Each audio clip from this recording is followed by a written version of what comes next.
खबरें विस्तार से, जहां लखनऊ में सीएम योगी आदित्यनाथ ने गंगा यात्रा कार्यक्रम को संबोधित किया और कहा कि हमने राज्य में गंगा नदी में गिरने वाले सीवरेज और औद्योगिक कचरे के प्रवाह को रोकने के लिए 40 परियोजनाओं में से 25 को पूरा कर लिया है, बाकी 19 में काम चल रहा है। हम इन योजनाओं को समयबद्ध तरीके से आगे बढ़ा रहे हैं। मां गंगा हमारी सामाजिक आस्था है, वो सिर्फ नदी नहीं बल्कि भारत के लिए दैवीय अनुभूति है। हमारे ज्यादातर तीर्थ गंगा किनारे ही हैं। मां गंगा के लगभग 2500 किलोमीटर के लंबे प्रवाह में जो 5 राज्य आते हैं, उनमें उत्तर प्रदेश में मां गंगा और यमुना जी का आशीर्वाद सर्वाधिक प्राप्त होता है। यूपी नमामि गंगे परियोजना को सफलतापूर्वक आगे बढ़ाने में सफल हुआ है। सुनिए क्या कुछ कहा मुख्यमंत्री योगी आदित्यनाथ ने। करते थे, उन्होंने कहा कि गंगा जी में बीओडी की मात्रा बहुत ज्यादा होने के नाते यहां पर एक जल स्थिति ऐसी नहीं कि हम इसे स्नान करने की बात तो यानी स्नान की बात तो दूर है, हम इसमें सामान्य प्रैक्टिस नहीं कर सकते। लेकिन विगत वर्ष जब मैं वहां गया था और बाढ़ के समय ही मुझे उस रास्ते से जाने का अवसर प्राप्त हुआ था, मैंने फिर उन लोगों से पूछा, मैंने कहा नमामि गंगे परियोजना के बाद के परिणाम क्या हैं? उन्होंने कहा देखिए, पहले हम लोग जब यहां प्रैक्टिस करते थे तो हमारे पूरी शरीर पर लाल लाल चकत्ते हो जाते थे, और आज जब हम लोग प्रैक्टिस करते हैं तो आज हमें सामान्य ये गंगा जल का जो महत्व है वह हम लोगों को एहसास होता है। यानी पहले स्नान करने लायक भी ये जल नहीं था, लेकिन अब यह जल आचमन भी इससे आराम से किया जा सकता है, पूजा के योग्य भी यह जल आज के दिन पर बना हुआ है। आज वहां पे डॉल्फिन आपको दिखाई दे सकती है। गंगा जी का जो महत्व है उसमें डॉल्फिन भी गंगा की एक पहचान है, और यह भी वहां पर देखने को मिलता है। लेकिन भाइयों बहनों, ये सभी कार्य केवल सरकार के प्रयास से भर से एक निरंतरता नहीं प्राप्त कर सकते। सरकार ने अपने स्तर पर प्रयास किए। उत्तर प्रदेश में ही जितने भी सीवर के या औद्योगिक कचरे से जुड़े हुए प्रवाह थे, उनको रोकने के लिए जो कार्य होने थे, 46 में से 25 के कार्य हमने पूरे कर दिए। 19 पर कार्य चल रहा है, युद्ध स्तर पर कार्य चल रहा है। 2 का कार्य प्रगति पर है। हम लोग इन सभी योजनाओं को समयबद्ध ढंग से आगे बढ़ा रहे हैं। लेकिन सबसे महत्वपूर्ण बात यह है कि सरकार ने अपने स्तर पर एक कार्रवाई की। जगह जगह जो सौदागर बने हुए थे उनके आधुनिकीकरण पर ध्यान दिया। गंगा जी में तमाम प्रकार के उत्प्रवाह को रोकने के लिए अलग अलग कार्यक्रम भी आगे बढ़ाए, और जो भी तकनीक हो सकती थी उस तकनीक को अपना करके नमामि गंगे परियोजना में गंगा की निर्मलता और अविरलता को बनाए रखने के लिए अपने स्तर पर प्रयास। तो वहीं इससे पहले सीएम योगी आदित्यनाथ गोरखपुर दौरे के दूसरे दिन जनता दरबार लगाया और लोगों की फरियाद सुनी। इसके बाद सीएम योगी ने अधिकारियों के साथ समीक्षा बैठक की और विकास कार्यों में तेजी लाने के निर्देश भी दिए। ये तस्वीर आपको हम दिखा रहे हैं जनता दरबार की। जनता दरबार लगाया मुख्यमंत्री योगी आदित्यनाथ ने और समीक्षा बैठक भी की है अधिकारियों के साथ। 2 तस्वीरें आपके सामने आई और इन दोनों ही तस्वीरों में आपने देखा कि एक्टिवनेस मुख्यमंत्री योगी आदित्यनाथ की, जहां एक तरफ वो जनता से जुड़े तो दूसरी तरफ वो अधिकारियों से जुड़े और समीक्षा की कि आखिर जो योजनाएं हैं वो कहां तक पहुंची हैं और जल्द से जल्द इनको पूरा किया जाए।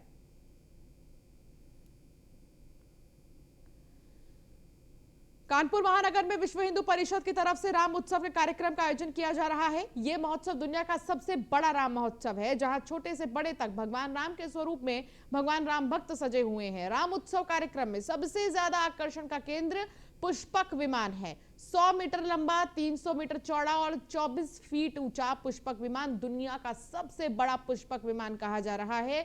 तो वहीं राम उत्सव कार्यक्रम में बड़ी संख्या में लोग इकट्ठे हुए हैं। इतना ही नहीं, विश्व हिंदू परिषद के बड़े नेता भी कार्यक्रम में मौजूद हैं। कानपुर में वीएचपी का ये राम महोत्सव कार्यक्रम की तस्वीर आप देख रहे हैं, जहां हर कोई श्री राम के स्वरूप में नजर आया है और इसको लंबा चलाया जाएगा। इसकी शुरुआत भी अप्रैल के शुरुआत में हुई थी और अभी तक ये जारी है।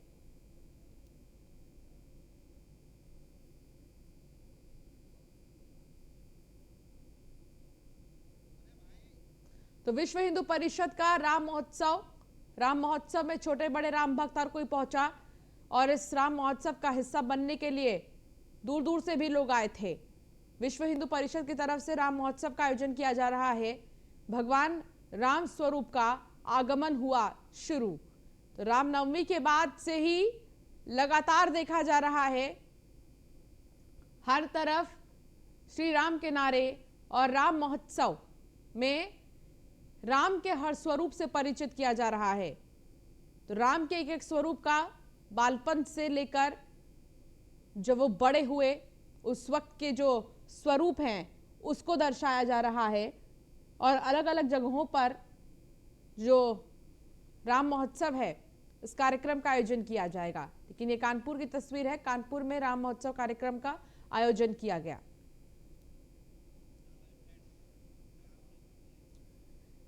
दिल्ली हिंसा और हंगामे के बाद यूपी में भी अलर्ट जारी हो गया है। यूपी के शहर शहर पुलिस अलर्ट पर है। मंदिरों के पास पुलिस कर्मियों की तैनाती कर दी गई है। रविवार को भी मंदिर के आसपास खड़े वाहनों, संदिग्ध लोगों के साथ दुकानदारों को पुलिस चेतावनी देने के साथ जांच कर रही है। तो नोएडा से लेकर गोरखपुर तक हर जगह पुलिस प्रशासन अलर्ट पर है। दिल्ली में जो हिंसा हुई, दिल्ली में जिस तरीके से अशांति का माहौल देखा गया, उसके बाद से ही आसपास के शहरों को अलर्ट पर रखा गया है। तो दिल्ली हिंसा के बाद यूपी में भी अलर्ट जारी है। इसी पर एडीजी कानून व्यवस्था प्रशांत कुमार से न्यूज़ 1 इंडिया के संवाददाता नीलेश चौहान ने खास बातचीत की। दिल्ली में हुई घटना के बाद उत्तर प्रदेश में अलर्ट जारी किया गया है। हमारे साथ एडीजीएलओ प्रशांत कुमार सर मौजूद हैं। सर, यूपी में अलर्ट जारी किया गया है, कैसे व्यवस्थाएं रहेंगी? दिल्ली की घटना के बाद से उत्तर प्रदेश में सभी जो हमारे फील्ड के अधिकारी हैं उनको और अधिक सतर्कता बरतने के निर्देश दिए गए हैं। वैसे जो त्यौहार चल रहे थे, जैसे कि रामनवमी का त्यौहार है, रमज़ान का महीना है, बाबा भीमराव अंबेडकर जी की जयंती थी, गुड फ्राइडे था, आज ईस्टर का भी त्यौहार है, महावीर जयंती थी और हनुमान जयंती थी। इतने कार्यक्रम बहुत ही कम अंतराल के बाद से हो रहे थे। तो इनमें जो भी जुलूस, झांकी इत्यादि निकलती है, इसके संबंध में पूरी सतर्कता बरती जाए, इसके निर्देश पहले से थे।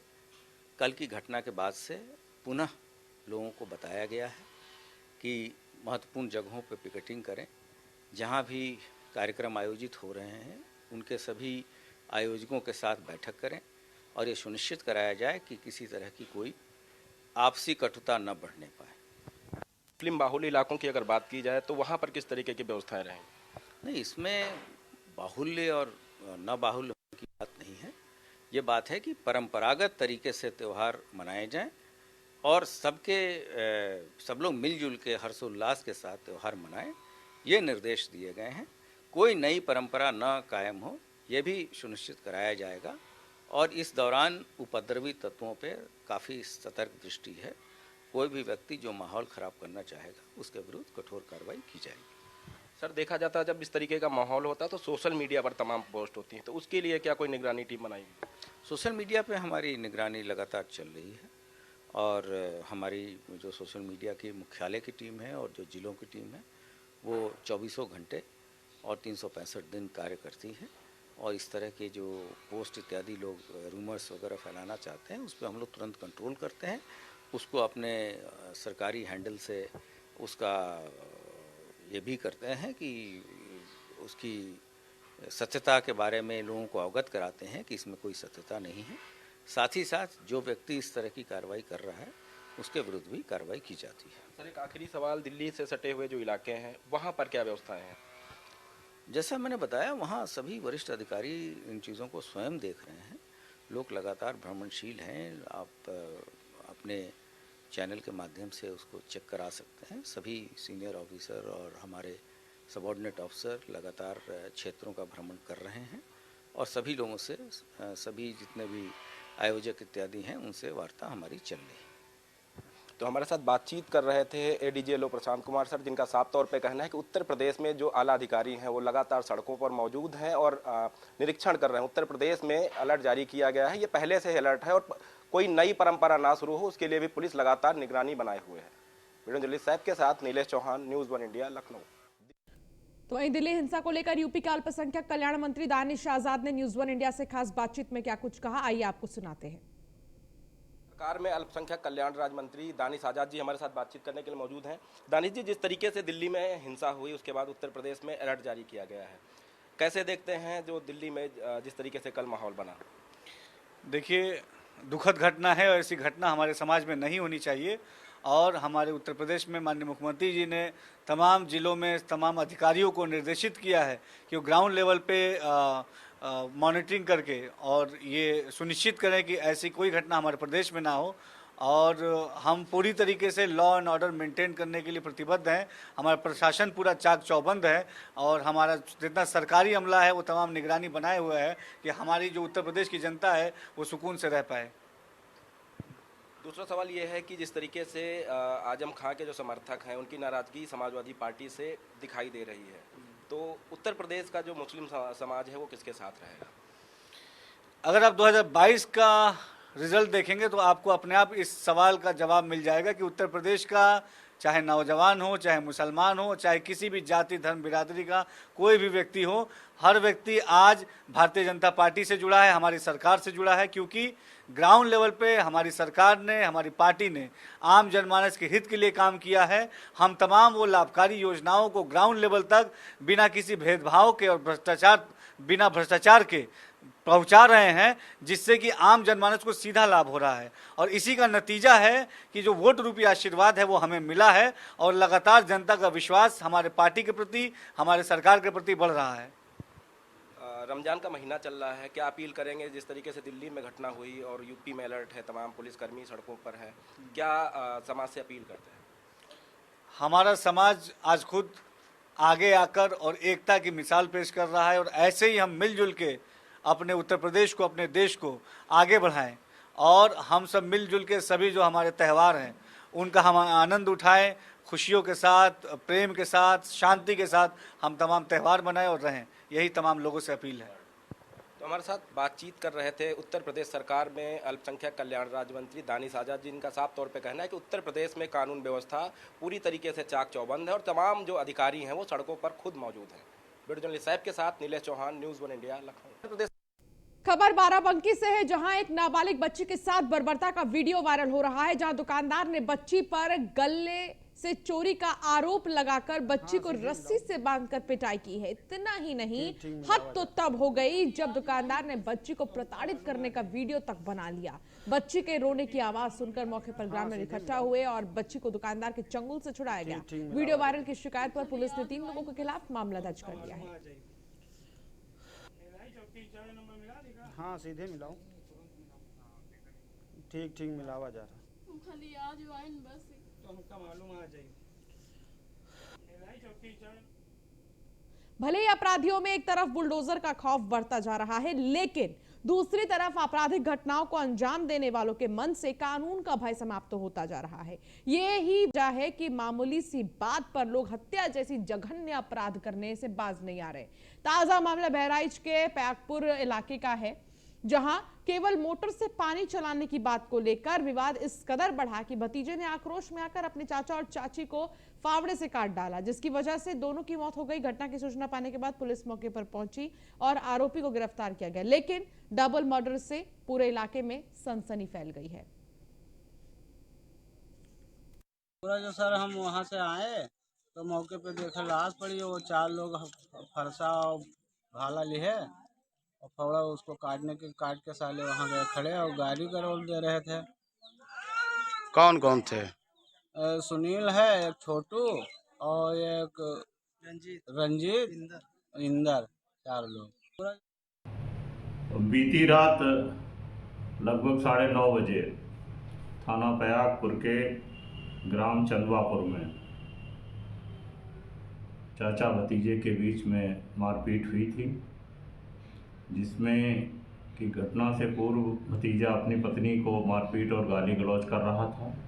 चाचा ने आकर के बीच पड़ाव किया, जिसमें कि भतीजे ने क्रोधित होकर के उनके ऊपर फावड़े से वार कर दिया। बीच बचाव में आई चाची को भी चोटें लगी। इस घटना में चाचा की मौके पर ही मृत्यु हो गई है तथा इलाज के लिए लाई गई चाची को बहराइच से लखनऊ रेफर किया गया था। रास्ते में पता चला है कि उनकी भी मृत्यु हो गई है। मृतक के पुत्र की तहरीर पर इसमें हत्या और हत्या के प्रयास का अभियोग पंजीकृत कर लिया गया है तथा गिरफ्तारी के लिए टीमें रवाना हैं। मौके पर शांति व्यवस्था बनी हुई है। हरदोई में पुलिस और बदमाशों के बीच मुठभेड़ हुई। अंतर्राज्यीय 2 बदमाशों को गिरफ्तार भी किया गया है। दोनों बदमाश हरदोई और लखीमपुर में लूट की वारदात को अंजाम दे चुके हैं। चेकिंग के दौरान पुलिस ने रोकने पर बदमाशों ने उन पर फायरिंग कर दी थी। जवाबी फायरिंग में बदमाशों के पैर में गोली लगी। घायल बदमाश को इलाज के लिए अस्पताल में भर्ती किया गया है। बदमाशों के पास से लूटी गई सोने की चेन, बाइक, अवैध असलहा बरामद किया गया है। दोनों बदमाश कानपुर के रहने वाले थे। एसपी राजेश द्विवेदी ने जिला अस्पताल का जायजा लिया। मामला कोतवाली शहर क्षेत्र के 52 रोड का है। जनपदीय पुलिस चेकिंग में मामूर थी। कोतवाली पुलिस 52 रोड पर लगी हुई थी। तभी उनको 2 संदिग्ध व्यक्ति उधर से आते हुए दिखाई दिए मोटरसाइकिल पर, जिन्हें रोका गया तो वो रुके नहीं और मझेटा रोड की तरफ भाग गए। पीछा करने पर उनके द्वारा पुलिस पर हमला किया गया, गोली चलाई गई। पुलिस द्वारा आत्मरक्षार्थ गोली चलाने पर 2 बदमाश घायल होकर गिर गए। पूछताछ में उनके द्वारा बताया गया उनका नाम आदित्य वर्मा व दीपक कश्यप जनपद कानपुर के रहने वाले हैं। उनके द्वारा स्वीकार किया गया कि विगत दिनों दिनांक 13 तारीख को हरदोई में व कल लखीमपुर खीरी में उनके द्वारा गोल्ड चेन की लूट की गई थी। दोनों चेन उनके पास से बरामद की गई है। और जनपद झांसी के अतपेई गांव में दबंगों का आतंक देखने को मिला। दरअसल दबंगों ने पाइपलाइन स्टाफ के साथ जमकर मारपीट की, जिसका वीडियो सोशल मीडिया पर तेजी से वायरल हो रहा है। ये देखिए वो वीडियो जो सोशल मीडिया पर वायरल हो रहा है, जहां दबंगों ने पाइपलाइन स्टाफ के साथ मारपीट की है। झांसी से ये जानकारी मिल रही है।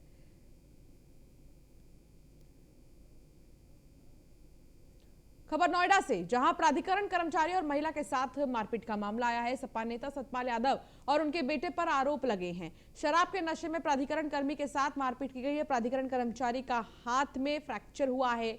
जिला अस्पताल में इसे भर्ती किया गया है।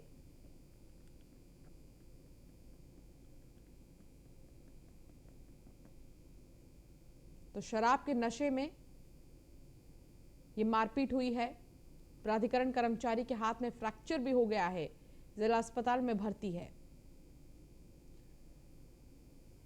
खबर बागपत से, जहां बकरा बेचने को लेकर विवाद हो गया और खूनी संघर्ष तक ये मामला चला गया। चचेरे भाइयों में हुई गोलीबारी और पथराव। एक युवक की गोली लगी है युवक को, साथ ही उसकी हालत अभी गंभीर है। घायल युवक को हायर सेंटर रेफर किया गया है। खूनी संघर्ष में 4 लोग घायल हुए हैं। मौके पर भारी पुलिस बल भी तैनात है।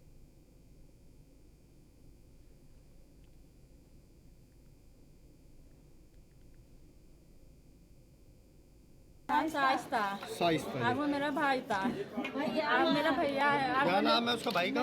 नाम है मेहताब। और बस एकदम से पहले तो सड़क पे लड़ाई हो गई। किवाड़ लगा ली, एकदम आके कुंडी वो मार के किवाड़ों में लात और एकदम गोली मार के मैं यहाँ खड़ी, मेरा भैया वहाँ और मेरे पिताजी बस वहाँ एकदम गोली मार के गर्दन में लगी मार के। 3 ही लोग थे घर पे? हाँ, हम 3 ही थे बस। आपसे छोटा है भाई? मेरे बड़ा से है? बहुत छोटा। कितने उम्र का होगा? ऐसा होगा 25 साल का। किसी भी बात पे झगड़ा हुआ? मैं बकरा ले लिया था, उधार में से पैसे नहीं मिले थे। उन्होंने कहते शाम को दे दूंगा मैं। सहारनपुर के सदर बाजार थाना क्षेत्र में एक कलयुगी पिता ने अपनी पहली पत्नी की बेटी के साथ दुष्कर्म किया। पीड़िता ने थाने में शिकायत दर्ज कराई। इसके बाद पुलिस ने आरोपी को गिरफ्तार कर जेल भेज दिया। तो कलयुगी पिता ने बेटी के साथ ही दुष्कर्म किया है। पेपर मिल रोड की एक दुष्कर्म की घटना आई है। एक कलयुगी बाप ने अपने खुद की बेटी के साथ, सगी बेटी के साथ दुष्कर्म की घटना की है। पीड़िता 14-15 साल की उम्र है और थाने पे आके पूरी बात बताई है। इसमें तत्काल उसके तहरीर पर अभियोग दर्ज किया गया है। पीड़िता का कहना है कि उसके माँ और भाई बाहर गए थे और इस मौके का फ़ायदा उठाकर उसके सगे बाप ने उसके साथ दुष्कर्म की घटना की है। जो ये दुष्कर्मी पिता है उसको तत्परता से अरेस्ट कर लिया गया है, उसको जेल भेजा जा रहा है। इसमें कड़ी विधिक कार्रवाई सुनिश्चित की जा रही है। ग्रेटर नोएडा पुलिस को सफलता मिली है। 2 बदमाश गिरफ्तार किए गए हैं। शातिर बदमाश लूट चोरी की घटना को अंजाम देते थे। बदमाशों पर पहले से दर्जनों मुकदमे दर्ज हैं। बदमाशों के कब्जे से 5 अवैध असहला, जेवरात बरामद किया गया है। दोनों बदमाशों को बादलपुर पुलिस ने गिरफ्तार किया है।